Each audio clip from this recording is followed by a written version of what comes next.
Did you know that in 1978, 11 minutes was all it took to steal almost $6 million and sign your own death warrant? December 11th, 1978, JFK Airport. Jimmy Burke's crew had spent months watching the Lufthansa cargo terminal. They knew every guard rotation, every alarm system, every security weakness. At 3 a.m., 6 masked men walked through the doors like they owned the place. Inside, man Louis Werner had already disabled the key alarms and told them exactly where the cash was stored. 11 minutes later, they walked out with $5.8 million in the largest cash heist in American history. But Jimmy Burke had a problem. Too many people knew about the job. One by one, the crew started disappearing. Tommy DeSimone, shot in the head. Parnell Edwards, found dead in his car. Louis Kafora vanished completely, never to be seen again. Burke killed his own men faster than the FBI could catch them. The paranoia consumed everyone. In the end, greed didn't just destroy the crew, it buried them. Did you know that a serial killer once cleaned blood off his hands while police officers searched for him just feet away? On October 11th, 1969, San Francisco taxi driver Paul Stein picked up what seemed like a normal passenger near the theater district. It was supposed to be a routine fare to end his night shift. But the Zodiac killer had other plans. Without warning, he pressed a gun to the back of Stein's head and pulled the trigger. The driver died instantly, slumped over his steering wheel. But the killer wasn't finished. He tore off a piece of Stein's blood-stained shirt as a twisted trophy. Days later, he mailed this fabric to newspapers along with cryptic messages, bragging about his crime. The most chilling part? He claimed he watched police arrive at the scene. While officers searched the area, the Zodiac calmly stood nearby, wiping Stein's blood from his hands. He walked right past them in the darkness, invisible and untouchable. The killer turned murder into a sick game with the media, tormenting families while staying one step ahead of justice. Did you know 2 fake cops pulled off the biggest art heist in history and never got caught? On March 18th, 1990, at 1:24 in the morning, 2 men dressed as Boston police officers knocked on the doors of the Isabella Stewart Gardner Museum. They claimed they were investigating a disturbance report. The security guards made a fatal mistake and let them inside, breaking every protocol they were trained to follow. For 81 minutes, these criminals moved through the galleries like they owned the place. They stole 13 priceless artworks, including Vermeer's The Concert, worth $200 million today. But here's the chilling part. They knew exactly what to take and what to leave behind. Someone had given them inside information. While the guards were handcuffed to pipes in the basement, the thieves calmly cut paintings from their frames upstairs. 34 years later, despite a $10 million reward, none of the artwork has ever been recovered. The FBI is still investigating the world's largest unsolved art theft. Did you know 3 men escaped from America's most secure prison and may still be alive today? On June 11th, 1962, guards at Alcatraz discovered something impossible. Frank Morris and the Anglin brothers were gone from their cells.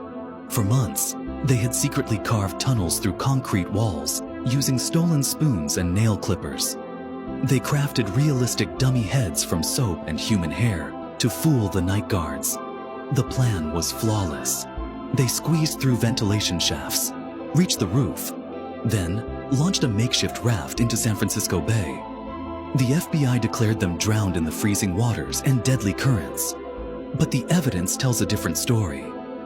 Family members received mysterious Christmas cards for years after the escape.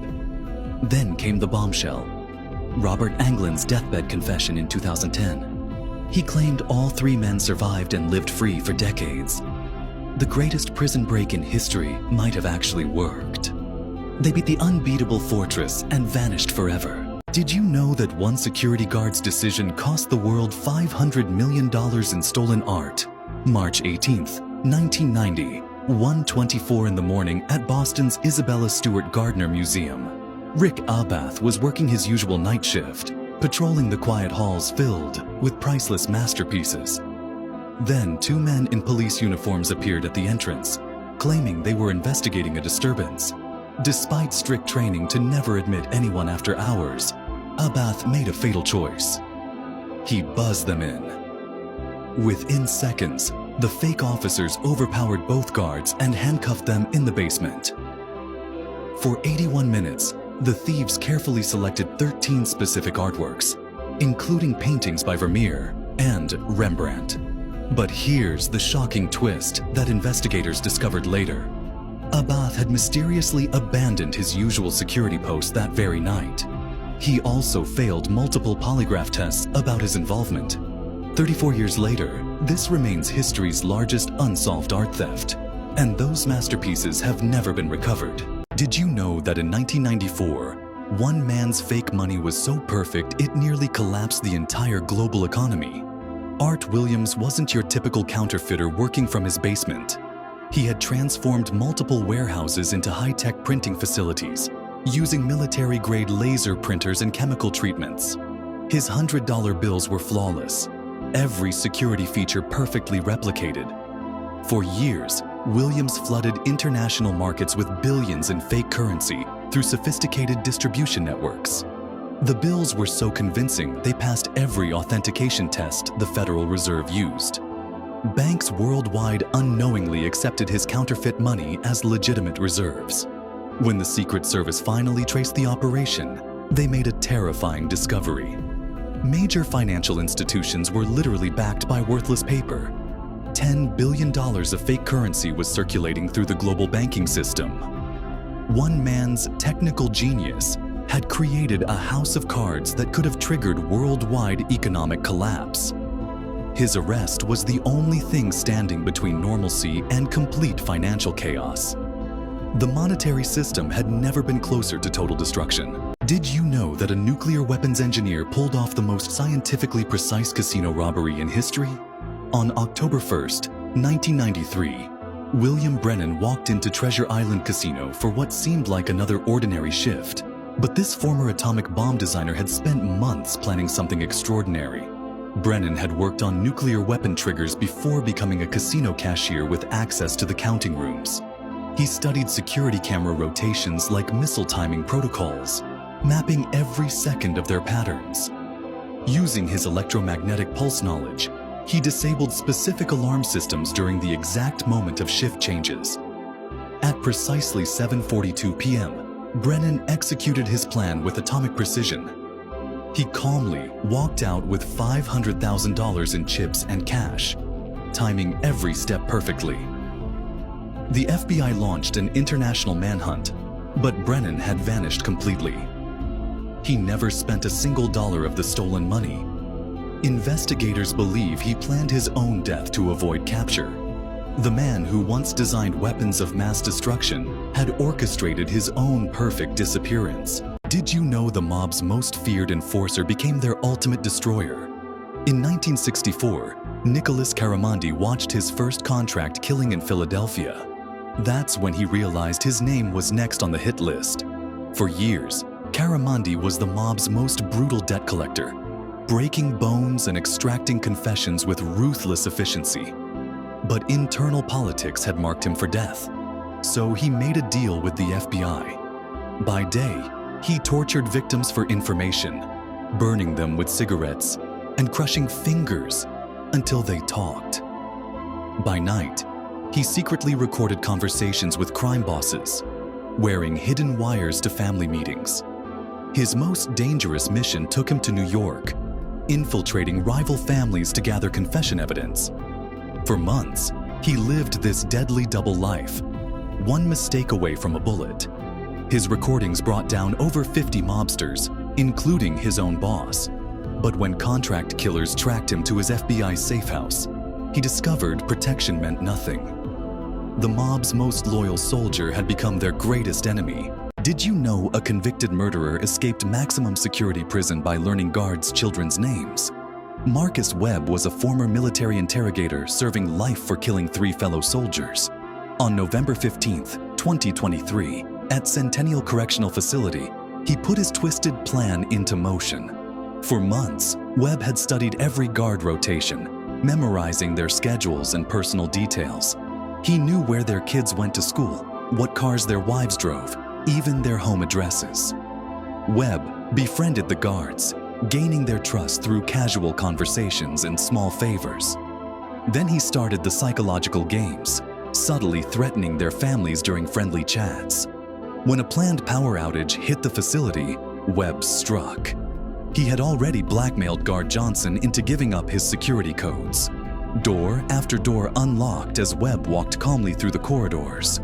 But the real horror came later. Guards found detailed files about their families with explicit death threats. Many developed severe PTSD, terrified for their children's safety. The manhunt continues, but the damage was already done. Did you know that in 1973, a handshake at a charity gala became one of the most sophisticated assassination attempts in American history?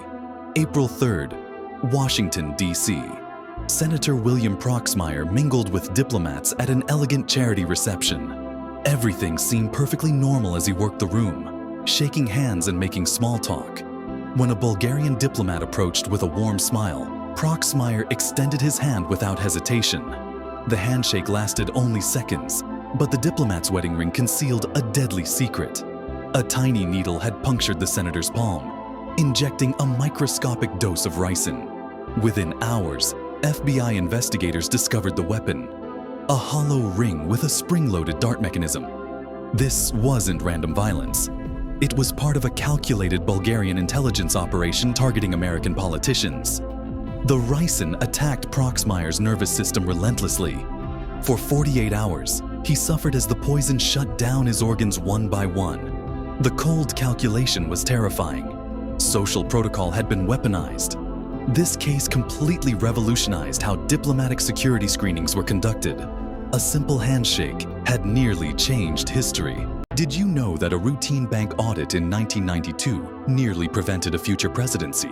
Arkansas savings and loan investigator Julia Hughes was reviewing Madison Guaranty's books when she discovered $50 million in suspicious transfers. The money trail led directly to Bill Clinton's real estate investments. What started as paperwork quickly became something much darker. Hughes traced funds through dozens of shell companies, each one hiding illegal campaign contributions and fake land deals. But when she dug deeper, she found something worse. Madison Guaranty wasn't just laundering political money. It was washing drug cartel cash through legitimate real estate transactions. Then the threat started. Financial records mysteriously disappeared overnight. Witnesses refused to talk, too scared to come forward. The investigation was closing in on the truth when key witness Jim McDougal was found dead under suspicious circumstances. His testimony could have exposed everything, but with him gone, the case collapsed. The cover-up worked perfectly, and Bill Clinton became president 2 years later.